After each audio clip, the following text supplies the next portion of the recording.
مرشد کی کیا ضرورت ہے، پیروں کی کیا ضرورت ہے، پیری مریدی کیا ہے؟ مطلب آپ کا ڈائریکٹ جب کنیکشن اللہ تعالیٰ کے ساتھ ہے، رب سے جب آپ کنیکٹڈ ہیں، تو پھر آپ کو کسی ریفرنس کی، کسی بندے کی کیوں ضرورت؟ آپ چناؤ کر رہے ہوتے ہیں کسی استاد کا، کسی مینٹور کا، کسی ٹیچر کا، مرشد کا، تو اس کے لیے بنیادی چیزیں کیا ہیں؟ آپ یہ سمجھتے ہیں کہ کاروبار ہو رہا ہے؟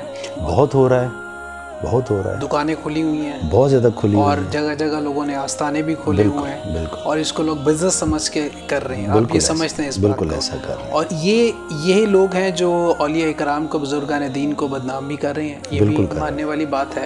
اور جو سلسلہ ہے، جو سلاسل ہیں، جو حق کا کام کر رہے ہیں، ان لوگوں کو بھی بدنام کر رہے ہیں۔ تو ایسے موقع کے اندر لوگوں کے اندر پھر یہ سوال آتا ہے کہ اگر غلط آستانے پہ چلے گئے اور لا اس سے لگ گئی، اس کے ساتھ جڑ گئے، تو پھر کیا ہو؟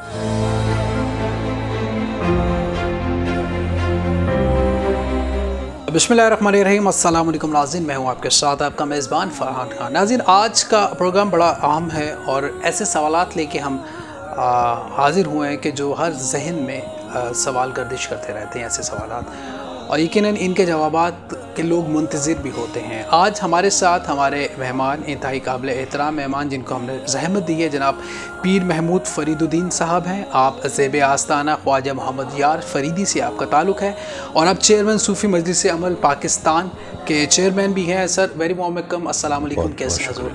الحمدللہ جی، اللہ کا ٹھیک ہے شکر، آپ کی؟ اللہ کا شکر ہے۔ اچھا، میں بہت لمبی تحمید میں اس لیے نہیں گیا کہ سوال ہمارے بہت زیادہ ہیں، اور میں چاہ رہا ہوں کہ آپ سے پوچھا جائے، اور یہ لوگوں کے ذہنوں میں یہ سوالات بہت گردش کرتے ہیں۔ حضور، آستانہ عالیہ، پہلے تو اکثر لوگ یہ کہتے ہیں کہ جی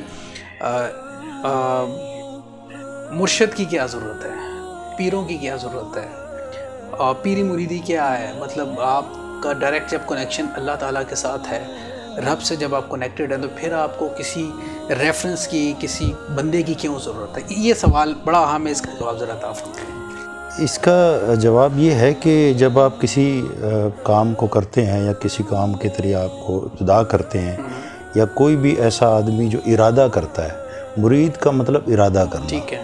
جب حق کی تلاش کے لیے مرید ارادہ کرتا ہے، یقیناً ایک ہادی کی ضرورت ہوتی ہے۔ ٹھیک ہے۔ وہ اس لیے بھی ضرورت ہوتی ہے کہ جو تھیوری اس نے پڑھی ہے، اس کا پریکٹیکل کرنے کے لیے اسے استاد کی ضرورت ہوتی ہے۔ ٹھیک ہو گیا۔ ہم تھیوری تو لے لیتے ہیں کتابوں سے، مگر اس کو اس طرح سے منون ادا کرنے کے لیے ہمیں ایک امام کی ضرورت ہوتی ہے۔ جس طرح نماز ادا کرنے کے لیے، مقتدی بننے کے لیے امام ضروری ہے، اس طرح مرید ہونے کے لیے، ارادہ رکھنے کے لیے، حق کی طرف جانے کے لیے آپ کا مرشد کا ہونا انتہائی ضروری ہے۔ میں اس کو اس طرح سے بھی دیکھتا ہوں کہ کوئی جب ہم کسی چیز نے پڑھ لیا، آپ نے علم پڑھ لیا، علماء سے پڑھ لیا، آپ نے کتابیں پڑھ لیں، آپ نے قرآن بھی پڑھ لیا، اب اس کو سمجھنے کے لیے آپ کو کسی ایسے رہبر کے پاس جانا پڑے گا جو آپ کی رہنمائی اس میں کرے، ٹھیک ہے، کہ آپ اس سے کہیں غلطی نہ کر بیٹھیں، ٹھیک ہے۔ آپ احتیاط کریں۔ سب سے اہم سوال یہ ہوتا ہے کہ جب آپ چناؤ کر رہے ہوتے ہیں کسی استاد کا، کسی مینٹور کا، کسی ٹیچر کا، مرشد کا، تو اس کے لیے بنیادی چیزیں کیا ہیں؟ کیونکہ اب ہم دیکھتے ہیں، جب موجودہ حالات کے اندر، اب پنجاب کے اندر دیکھیں گے، بہت سے آستانے ہیں، بہت لوگ ہیں جو گدیاں چلا رہے ہیں، سووں نہیں ہزاروں کے تعداد میں ہیں۔ اب لوگ یہ کنفیوزڈ ہیں کہ وہ کس کے پاس جائیں، کس سے رابطہ کریں، کون ٹھیک ہے، کون غلط ہے، تو یہ کس طرح چناؤ ہو سکتا ہے؟ دیکھیں، اس کا جواب اس طرح سے بھی ہے کہ جب ہم اپنے، جس طرح کے آج کل حالات ہیں اور جس طرح شعور اپنی تیزی کی طرف لوگوں کو آگاہی دے رہا ہے، تو ہم کچھ بھی چیز جب لیتے ہیں روزمرہ استعمال میں، تو ہم بہت ساری چیزوں کو دیکھتے ہیں دھیان میں کہ یہ کمپنی مستند ہے، کیا جو کپڑا لے رہا ہوں کیا یہ اچھا کپڑا ہے، کیا یہ کھانے کی چیز، یہ دودھ اصلی ہے، یہ ہم بڑا رکھتے ہیں کیونکہ ہم اپنے اس پہ پیسہ خرچ کر رہے ہوتے ہیں۔ ٹھیک ہے۔ تو ہم چاہتے یہ ہیں کہ ایک نمبر چیز ہو، مستند چیز ہو، کمپنی اچھی ہو، یہ ہم تھوڑی سی آگاہی اپنے اندر پیدا کر لیتے ہیں۔ جہاں ہم عقیدہ خرچ کر رہے ہیں، وہاں پہ تو ہم دیکھنا چاہیے نا کہ جہاں ہم عقیدے کو خرچ کر رہے ہیں وہ بھی ٹھیک ہے، مستند ہے۔ ہمارے ہاں جو معیار ہے مستند ہونے کا، وہ یہ ہے کہ ہم اس آستانے کو مستند سمجھتے ہیں جہاں پہ صاحب مزار، صاحب گنبد ہو، بالکل اس کے سر پہ تاج ہو۔ ٹھیک ہے۔ ایسے نہیں کہ کوئی اگر قبر ہے اس پہ غلاف پڑے ہیں تو ہم اس کو کوئی سمجھ لیں کہ اللہ والا مزار ہے، صاحب گنبد بھی ہو، اور اس کے بعد جو اہم بات ہے، جس صاحب مزار کے پاس آپ جا رہے ہیں اس نے کوئی اپنا کنٹریبیوشن کیا ہو اس معاشرے کی بہتری کے لیے، جو کہ اس کے دیوان کی شکل میں، اس کے کلام کی شکل میں، اس کے کردار کی شکل میں، کرامات کی شکل میں اس کا ظہور ہو، وہ جگہ تو مستند ہو سکتی ہے۔ ایسے اگر جس طرح سے آج سے لوگوں نے بنایا ہوا ہے اور اس کو کاروبار کی طرح چلا رہے ہیں، اس کی تو ہم مذمت کرتے ہیں۔ بالکل ٹھیک ہے۔ اور آپ یہ سمجھتے ہیں کہ کاروبار ہو رہا ہے؟ بہت ہو رہا ہے، بہت ہو رہا ہے، دکانیں کھلی ہوئی ہیں، بہت زیادہ کھلی ہوئی اور ہیں، جگہ جگہ لوگوں نے آستانے بھی کھولے ہوئے ہیں، بالکل، اور اس کو لوگ بزنس سمجھ کے کر رہے ہیں۔ آپ یہ سمجھتے ہیں اس بات بالکل کو؟ ایسا کر رہے ہیں۔ اور یہی لوگ ہیں جو اولیاء کرام کو، بزرگان دین کو بدنام بھی کر رہے ہیں، یہ بھی ماننے والی بات ہے۔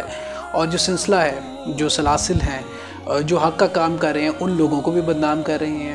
تو ایسے موقع کے اندر لوگوں کے اندر پھر یہ سوال آتا ہے کہ اگر غلط آستانے پہ چلے گئے اور لا اس سے لگ گئی، اس کے ساتھ جڑ گئے، تو پھر کیا ہوگا؟ یہ تو بہت بڑا ایک المیہ ہے، اور آج کل یہ بہت زیادہ ہو رہا ہے۔ میں پھر وہی کہوں گا کہ آپ جہاں بھی جائیں اپنے عقیدے کو خرچ کرنے کے لیے، اپنا یقین باندھنے کے لیے، کو مرشد ہادی دیکھنے کے لیے، تو یقیناً یہ ضرور دیکھیں کہ اس کی نسبت کہاں سے ہے، آیا کہ وہ مستند طریقے سے بیٹھا ہے۔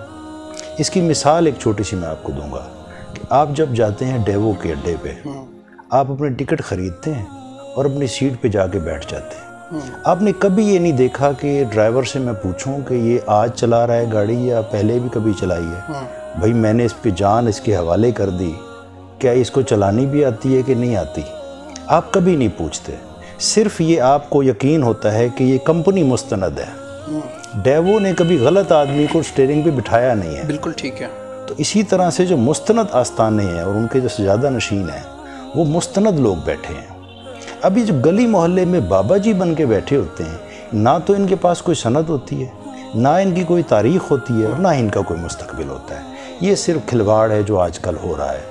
اس کی جو وجہ ہے وہ یہ ہے کہ ہمارے مستند آستانوں سے کچھ چیزیں ٹھیک نہیں ہو رہی۔ بالکل ٹھیک۔ عام آدمی کی طرف رسائی نہیں ہے، یا وہ چیزیں نہیں دی جا رہی جو ہمیں دینی چاہیے۔ اس کی مثال ایسے بھی ہے کہ جب آپ 1,00,000 روپے کا تولہ سونا کر دیں گے، جو کہ عام آدمی کی پہنچ میں نہیں ہے، تو پھر چائنا گولڈ آئے گا۔ بالکل ایسے۔ تو جب ایک مستند درگاہ پہ لوگوں کو وہ چیز نہیں ملے گی جو وہ چاہتے ہیں، تو انہوں نے کسی عامل بابا ناگی سے پیسے رابطہ کرنا۔ اچھا حضور، آپ مستند، آپ کہہ رہے ہیں درگاہ پہ آپ جائیں، مستند درگاہ کو کس طرح ہم کہہ سکتے ہیں کہ یہ مستند درگاہ ہے؟ میں نے آپ کو بتایا نا کہ صاحب مزار نے کوئی کنٹریبیوشن کیا ہو۔ اب وارث شاہ صاحب نے انہوں نے دیوان لکھ دیا، اپنی ساری جو ہے لفظوں کی چکیاں پیس کے انہوں نے بتا دی۔ کوئی معاشرے کی بہتری کے انہوں نے جو ان سے اپنی زبان میں ہو سکا کر دیا۔ میاں محمد بخش صاحب نے، بلے شاہ صاحب نے، یہ خواجہ غلام فرید سرکار نے، یہ دیکھیں نا، یہ مستند چیز جنہوں نے معاشرے کے لیے انہوں نے کوئی نصاب دیا، کوئی اپنا شعور دیا، آگاہی کے لیے کوئی ایسی چیز چھوڑ کے گئے جس کو مشعل راہ سمجھ کے ہم آگے چل سکتے ہیں۔ اب جس کی تاریخ کا ہی نہیں پتہ، جس مزار کی کوئی کنٹریبیوشن ہی نہیں ہے، تو آپ پھر من گھڑت کرامات پہ جائیں گے۔ اچھا حضور، ایک تو مزار کی کنٹریبیوشن ہے جس نے آپ نے بزرگان دین کا نام لیا، پھر اس کے بعد اس مزار کے جو سلسلوں کو چلانے والے سجادگان ہیں، اب وہ اگر وہ اس ٹریک پہ نہیں ہیں، وہ اس ٹریک سے ہٹ کے چیزیں چل رہی ہیں، تو ایسے موقع پہ مرید کیا کرے؟ مرید اپنا دوسری طرف چلا جائے، یہ تو اس کو حق حاصل ہے۔ دیکھیں، میں سمجھتے ہیں کہ مرید کو مرشد کا در چھوڑ دینا چاہیے، چاہے مرشد کا در نہیں چھوڑنا چاہیے، لیکن اگر وہ ہدایت کے راستے پہ سچا ہے تو اسے کسی سچے کے پاس ہی جانا چاہیے، جھوٹے کے پاس نہیں جانا۔ اچھا، اگر تو مرید اپنی محبت میں، اپنی عقیدت میں، اور اپنے مرشد یا اپنے مینٹور کی محبت میں اس کے ساتھ جڑا ہوا ہے اور اس کو لگ رہا ہے کہ وہ ٹھیک ہے لیکن وہ ٹھیک نہیں ہے، تو ایسے موقع پہ مرید کے لیے کیا حکم لاگو ہے؟ دیکھیں، میں بتاؤں آپ کو، مرید ارادہ رکھتا ہے حق کا، اور حق اللہ کی ذات ہے۔ ٹھیک ہے۔ جب اللہ اور اللہ کے رسول کی اطاعت کرتے ہوئے وہ کسی مرشد کے پاس جاتا ہے، اور جس درگاہ سے مستند کے پاس جاتا ہے، جیسے کوئی بہت بڑی درگاہ ہے، اس کا اس نے سلسلہ لے لیا، اب ان کے صاحب سجادہ اور جو درگاہ ہے، ان دونوں کا طریق اگر ایک ہے اور ملتا جلتا ہے، اور اس طریق پہ بھی وہ قائم ہے، اور وہ درس بھی اللہ اور رسول کے دے رہے ہیں، تو پھر تو اس کو حق تعالیٰ کی حق بات ملے گی۔ اگر وہ چیز نہیں ہے تو یا اپنی تلاش درست کر لے یا پیر درست کر لے۔ اچھا حضور، ہم نے یہ دیکھا ہے کہ ہمارے گلی محلوں میں جگہ جگہ بڑے بڑے بورڈ لگے ہوتے ہیں، بابا فلانا بابا فلانا بابا فلانا عامل، اور ایک کثیر تعداد ہوتی ہے خواتین کی جو وہاں پہ بیٹھی ہوتی ہیں، پیسہ بھی بڑا خرچ کر رہی ہوتی ہیں۔